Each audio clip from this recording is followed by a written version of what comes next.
en Lucas capítulo 11, versículo 1. Lucas capítulo 11, versículo 1. Vamos a ver las enseñanzas del Padre Nuestro. ¿Qué nos enseña el Padre Nuestro esta oración? Dice así la Biblia: aconteció que estaba Jesús orando en un lugar, y cuando terminó, uno de sus discípulos le dijo: Señor, enséñanos a orar, como también Juan enseña a sus discípulos. Me llama la atención los sinónimos de oración. Sinónimo de oración es gracia, el ruego, súplica, plegaria, inclinarse, implorar, doblarse ante un superior. También significa buscar el favor de otro.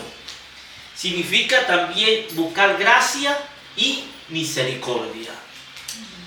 En el Nuevo Testamento también se habla de necesidad, de rogar, pedir, suplicar, y siempre la oración es dirigida a Dios en el nombre de Jesús. Ahora, la Biblia dice que cuando terminó de orar, la costumbre judía prohibía interrumpir a una persona durante la oración. Gracias a Dios que eso no se ve hoy. Santo Jehová. Pero le prohibía interrumpirlo. Se tenía reverencia cuando se oraba. Ya en un momento porque es un momento de concentración, una conexión con lo divino. La ley judía establecía que no se debe de hablar mientras alguien está inmerso en la oración. Los judíos del primer siglo, los rabinos, los maestros, enseñaban a sus discípulos a orar mediante de repeticiones o modelos que ellos creaban para que ellos las repitieran. También es un estilo de vida y entregaban oraciones cortas, dando a entender de qué escuela teológica eran estas personas. El Señor dice: enséñanos a orar. A través de lo que ellos vieron a Jesús orando, ellos se dieron cuenta de que Jesús amaba la oración. Que la oración para Jesús era algo importante. Para el Señor no era un simple ejercicio de repeticiones ni un ritual. Era el momento de estar a solas con el Padre. Era tener una intimidad con el Dios creador, que lo envió a la tierra para cumplir un propósito. Dice Mateo capítulo 6, versículo 7, que cuando oréis no uséis vanas repeticiones como los gentiles, que piensan que por su palabrería serán oídos, dice la palabra. Ahora, repeticiones sin sentido.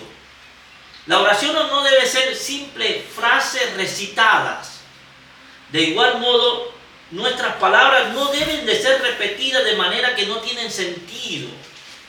¿Cuántas oraciones hemos escuchado que no tienen sentido? Como un ejemplo, hay personas que no saben manejar un avión y piden aviones. No tiene sentido pedir algo que no lo va a usar. Fuerte.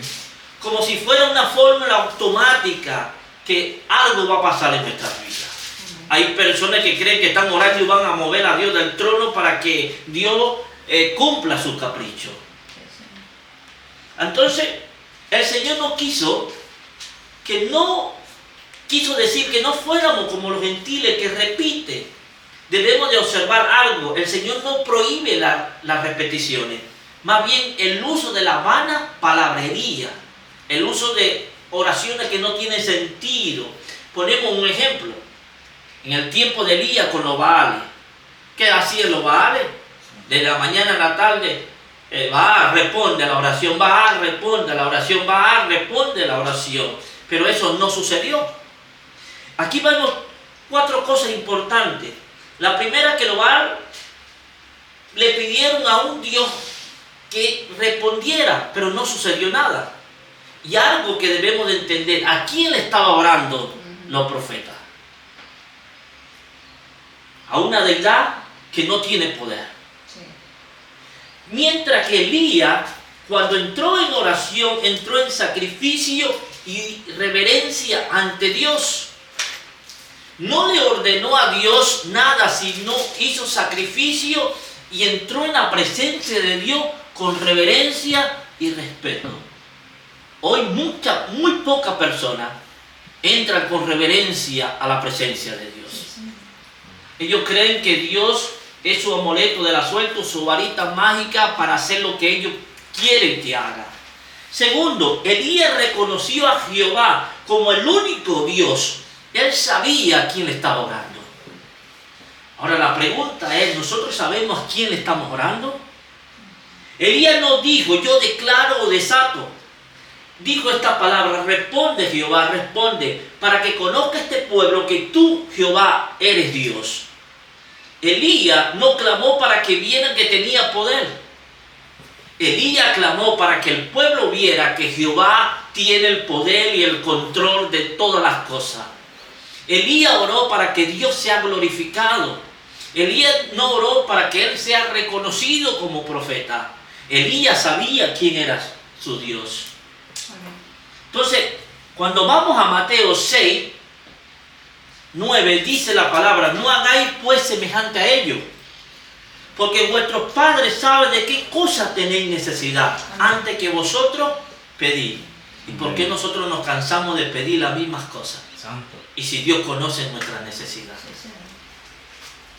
A veces parece que tenemos sordo a Dios con la misma petición. Como dice un gran predicador, parecemos ovejos repitiendo lo mismo. La palabra dice, no hagáis semejante. Es una prohibición.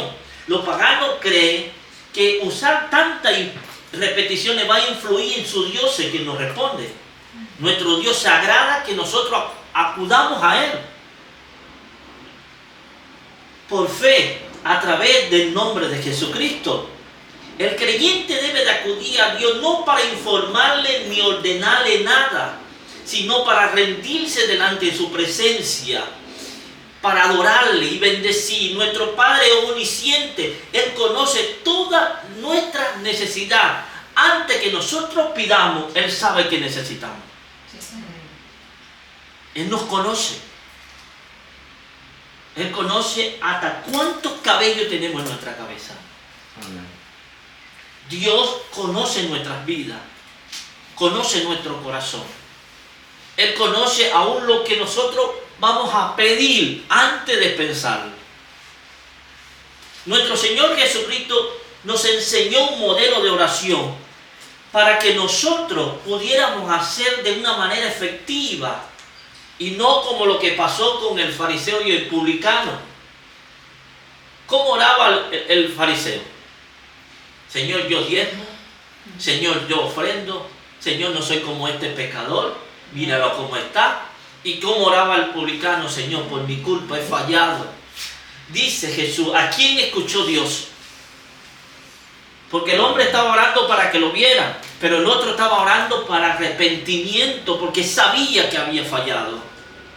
Ahora, Él no quería que fuésemos ostentosos en hacer las oraciones.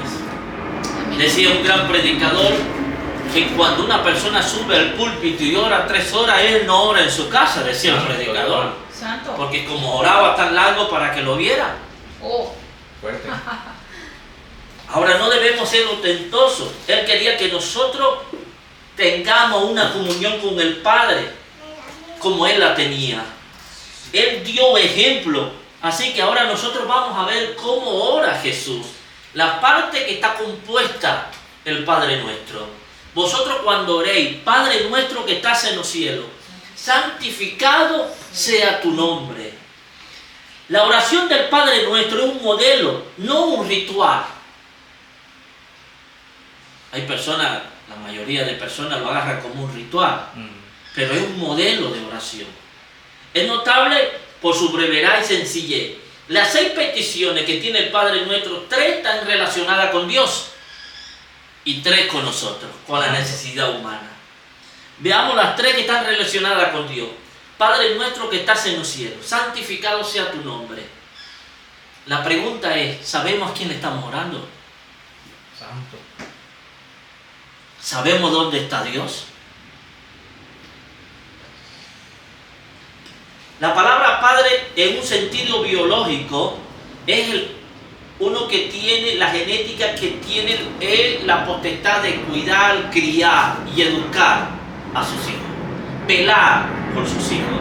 con respecto a Dios de modo general como creador, gobernador de toda la creación. Cuando llamamos Padre a nuestro Dios, le estamos diciendo que Él gobierna nuestras vidas, que Él tiene posesión de todo lo que nosotros somos. Ahora, la pregunta es,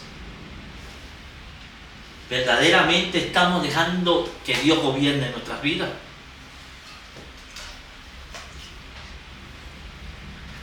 Mire lo que dice Elías. En el año que murió el rey Usías, yo vi al Señor sentado sobre su trono, alto y sublime, y su farda llenaban ¿qué? El templo. Cuando habla que estaba sentado en el trono alto y sublime, significa jerarquía y poder y autoridad. Amén. ¿Quién tiene el poder? Nosotros no. Amén. Porque nosotros queremos en la oración tener más poder que Dios y que Dios haga lo que nosotros queremos. Pues si Dios conoce el futuro, Dios sabe qué es lo mejor para nosotros. Cuando oramos, debemos orar de acuerdo a la voluntad de quién, de nosotros o la de Dios. La de Dios. Ahora, ¿por qué Dios le dice a Job esta palabra? ¿Estabas tú cuando yo creé la tierra, fundé la tierra? ¿Estabas tú cuando yo hice todas estas cosas? ¿Y qué le respondió Job? Entonces debemos de entender que por encima de nosotros está Dios. Amén. Y que nuestra oración debe estar basada en la voluntad de Dios, no en la nuestra. Le cuento algo. Había un pájaro, a lo mejor usted ha escuchado esta historia, que su pico estaba roto. Sus alas estaban destruidas, sus uñas estaban todas destruidas, su plumaje estaba muy arruinada. Y él vio venir hacia él un ángel que iba a pasar porque iba a la presencia de Dios. Y el pájaro le pregunta al ángel, ¿para dónde va?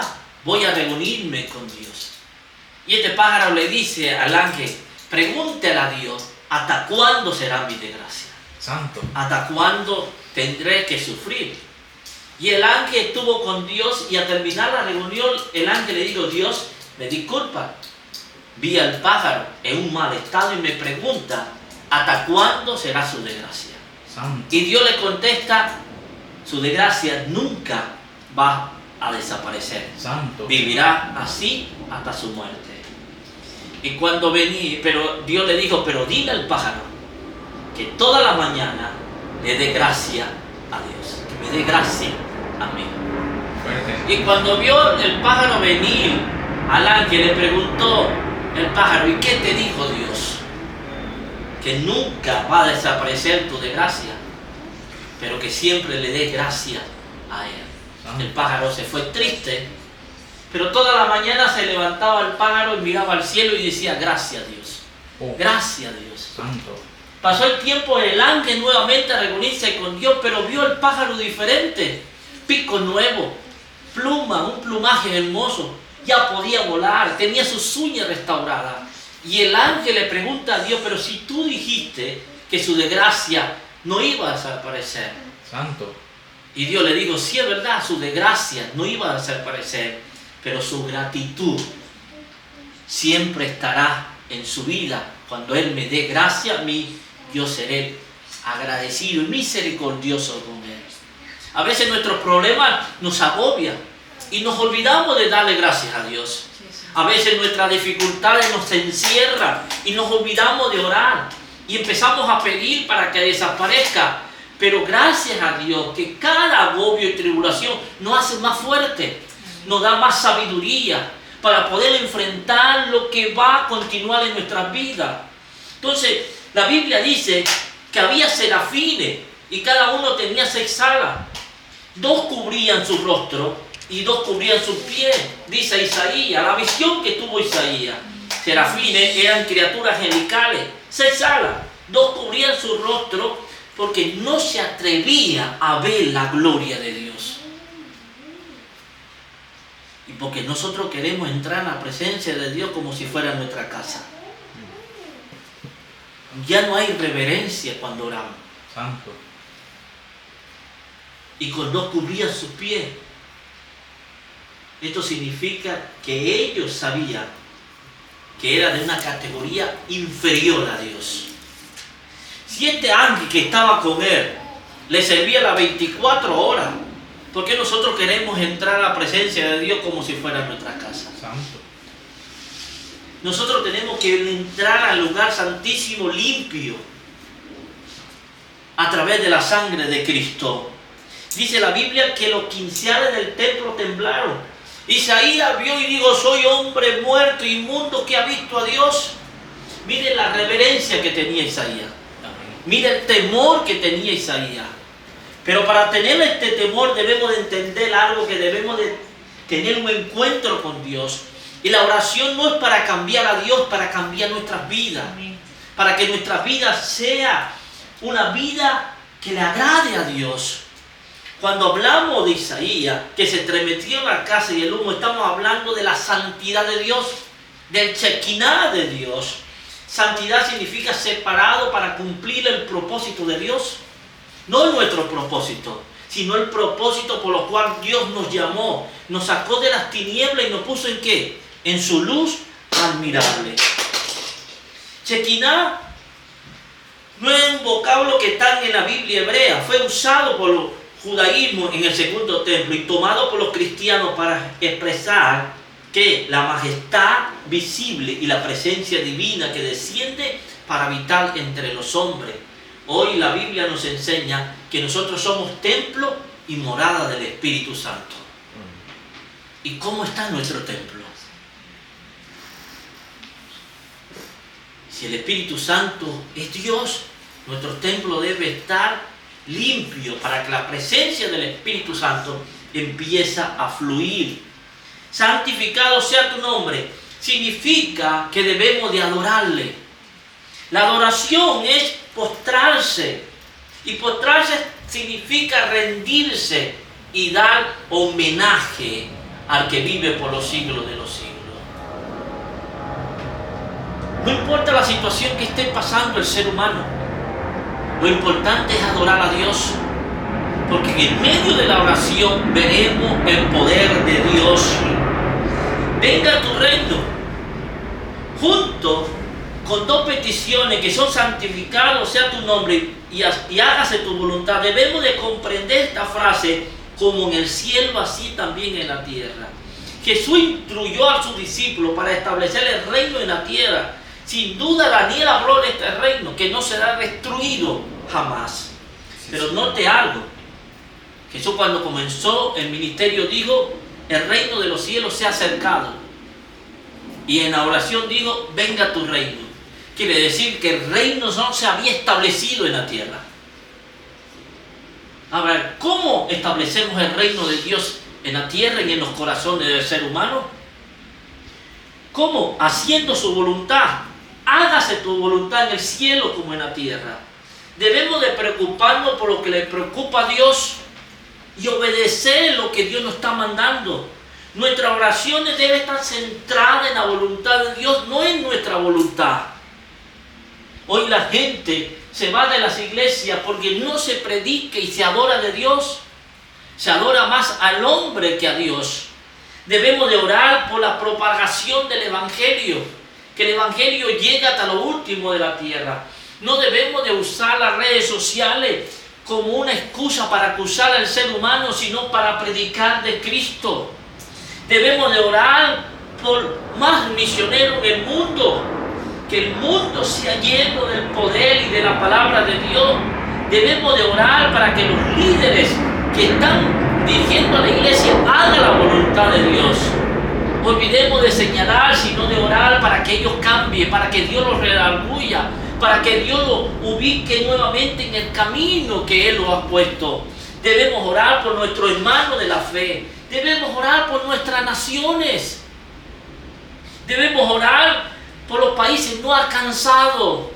Debemos orar por los islamistas y budistas en el mundo entero.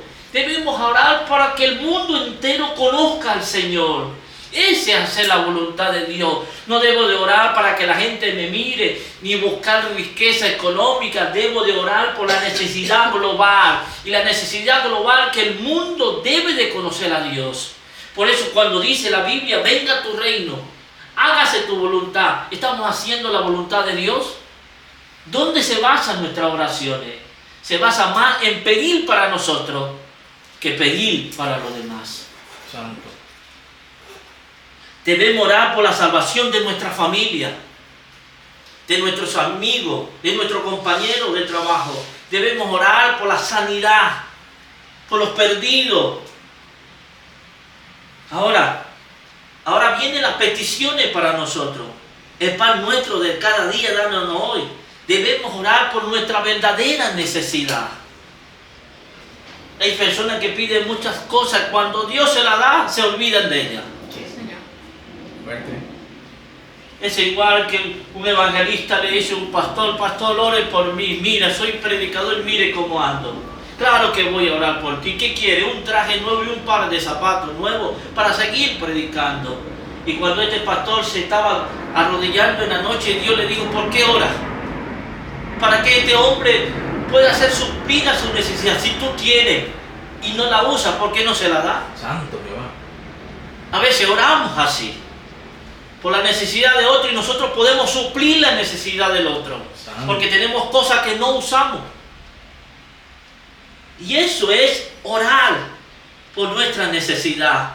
Y Santiago dice que pedimos y no recibimos porque pedimos mal, porque gastamos en nuestro deleite. Oramos por cosas que no necesitamos. Debemos de venir ante la presencia de Dios humilde y pedir como nos conviene. Porque la Biblia dice, buscar primeramente el reino de Dios y su justicia, y las demás cosas que serán añadidas. Pero ¿de qué cosa está hablando? Del alimento, del vestido, del calzado. Y Dios le dice en su palabra, ni Salomón se vistió como los lirios de los valles. Porque el pájaro no trabaja, ni se preocupa, pero Dios lo alimenta. ¿No va a alimentar nuestras vidas, hombre de poca fe? ¿Por qué nos preocupamos y nos afanamos, como decía la hermana? Porque tenemos que hacer lo imposible por tener algo que no necesitamos. Santo. Debemos de orar por la necesidad de otro. Amén. Perdona nuestras deudas, como también nosotros perdonamos a nuestros deudores. Otra versión dice, perdona nuestro pecado, así como nosotros hemos perdonado al que peca contra nosotros. Santo. Debemos de perdonar. Amén. El perdón es una decisión. Debemos de ser sinceros con Dios y decirle que hemos pecado y fallado. Venir ante su presencia el día de hoy y decirle, Señor, me equivoqué. No venir con arrogancia como si nada pasara. Amén. Porque todos somos pecadores, dice la Biblia. Amén. Somos seres humanos, estamos en un mundo corrompido donde nos equivocamos, donde fallamos.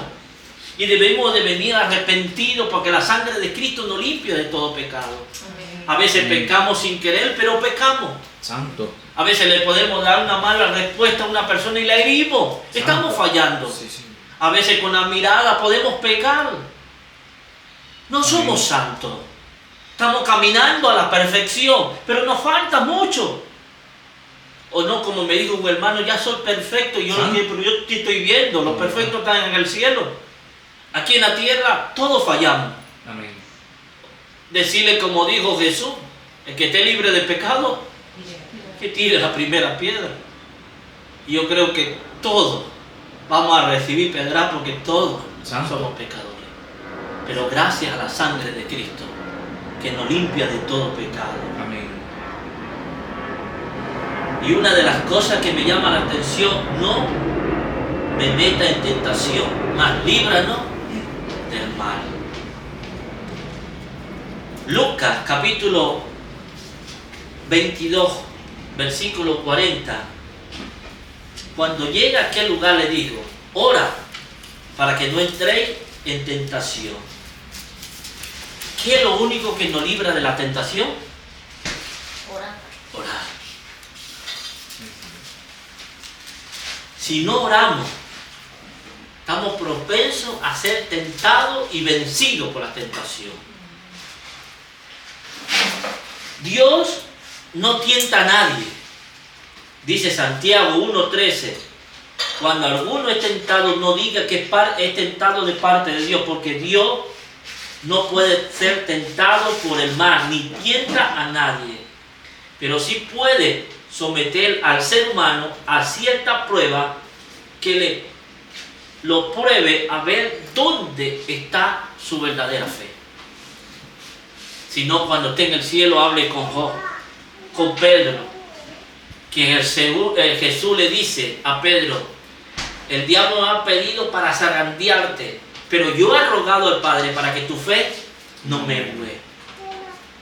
La petición refleja que cada creyente no podemos evitar la tentación.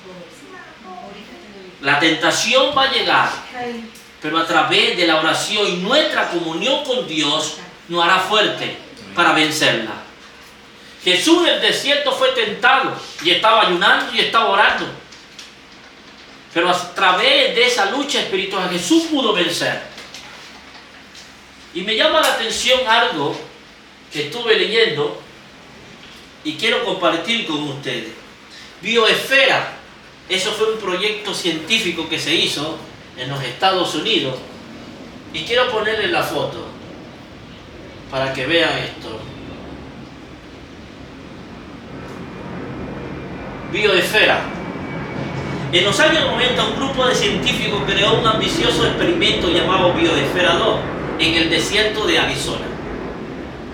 Su objetivo era construir un ecosistema autosuficiente, un mundo en miniatura dentro de una cúpula sellada en el exterior. En su interior crearon ¿qué? Selvas tropicales, océanos, desiertos, hasta un bosque con árboles. Y crecieron de un ritmo acelerado, algo extraordinariamente, sin enfermedad, sin sequía, sin tormenta. Todo parecía un entorno muy bien creado. Sin embargo, un tiempo los científicos se dieron cuenta de algo extraño. Los árboles crecían a una altura enorme, pero caían sin razón. Crecían y se venían a tierra, como si su propia estructura no pudiera sostener el peso. El problema estaba que lo privaron a los árboles de su enemigo número uno, el viento. Porque cuando hay viento, los sacude, los dobla, los estremece. Pero ese problema del viento a los árboles lo hace más fuerte. Porque hace que su corteza, su madera, agarre más fuerza para poder soportar cualquier viento. Ellos tuvieron la idea de que esto que habían creado, la idea de nunca ninguna de esta vegetación tuviera sus propios problemas. Santo. Pero los problemas a nosotros nos hace fuertes. La Biblia dice que no vendrá tentación que no podamos soportar. Amén. Y Romanos dice que todas las cosas nos ayudan para bien. Quiere decir que cualquier situación que Dios use, la va a usar a nuestro favor.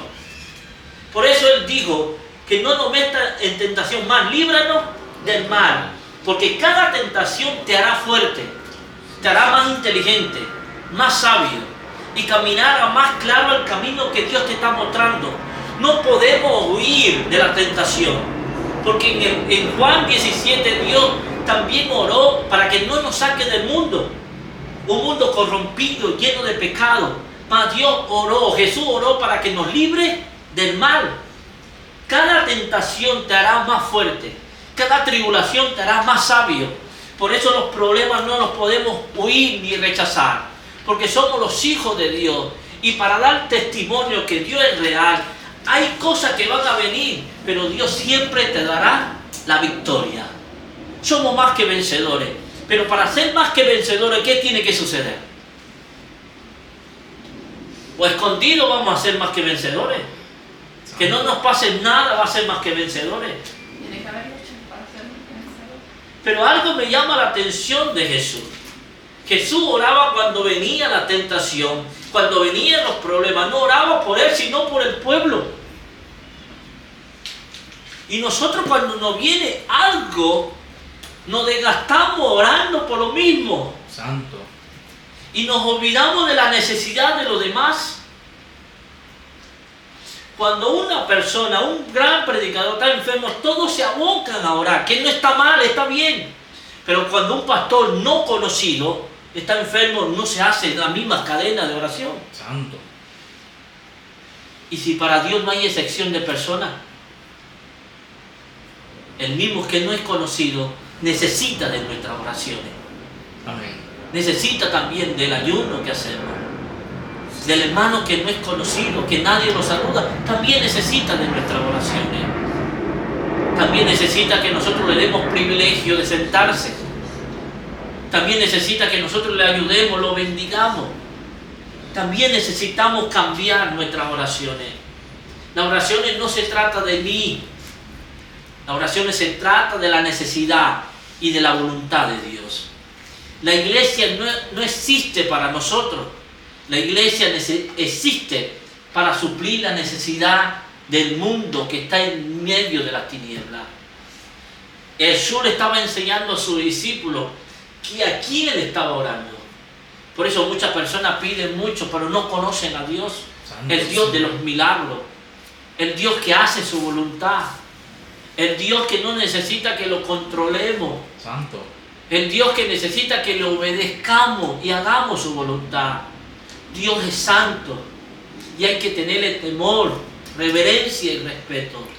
La oración me debe de cambiar a mí. La oración nuestra no va a mover a Dios de su trono. La oración me debe de mover a mí a creer, a confiar que Él hará su voluntad en nuestras vidas. Amén. Ese es el poder de la oración. Padre nuestro que estás en el cielo. ¿Dónde está Jesús? ¿Dónde está Dios? En el cielo. Amén. Santificado, venir delante de su presencia para adorarle, para bendecirle. No para pedir, sino para rendirse delante de su presencia. Y eso es lo que me llamó la atención de Abraham, el padre de la fe. Cuando intercedió por Lot, Señor, si he hallado gracia delante de tus ojos, si hay 50 justos, ¿la destruirá? El Señor le responde, por los 50 no. Señor, no te moleste, ya al final, no te moleste. Si he hallado gracia delante de tus ojos, si hay 10 justos, la vas a destruir, por los 10 no la voy. Mire cómo entró Abraham a la presencia de Jehová con reverencia. Pero ¿cómo entramos nosotros? Santo. Yo declaro, ordeno. O como era una pastora que le dijo, yo le ordené a Dios que mi joya apareciera. Como si Dios fuera el sirviente de ella. No debemos. Hermano, no podemos perder la senda antigua. Nuestro Dios es un Dios santo, misericordioso, bondadoso. Pero no podemos confundir la misericordia de Dios. Dios tiene misericordia de nosotros. Amén. Pero no podemos usar la misericordia para abusar, para engañar. Hay mucha gente que se va de las iglesias, echándole la culpa a Dios. Dios no tiene la culpa. Dios no es culpable de la mala práctica que el ser humano hace. El ser humano cree tener la razón, pero la razón la tiene Dios. El único verdadero que puede sanar y restaurar nuestras vidas se llama Dios. Debemos de orar de acuerdo a la voluntad de Dios. Debemos de orar de acuerdo a lo que Dios quiere que pase en nuestras vidas, en nuestra tierra, en nuestro país. Porque Dios tiene el control de todas las cosas. Dios sabe nuestras necesidades. Con esto voy a terminar. Me reuní con unos pastores y una pastora me dijo, usted no ora por las finanzas. Y yo no. Yo no, nunca oro por las finanzas. No oro por eso. Le quise decir, no pierdo el tiempo en eso. pero no oro por eso, de verdad no oro. Y ella me dijo, ¿por qué? Porque Él conoce lo que yo necesito. Yo debo de orar por la voluntad de Dios.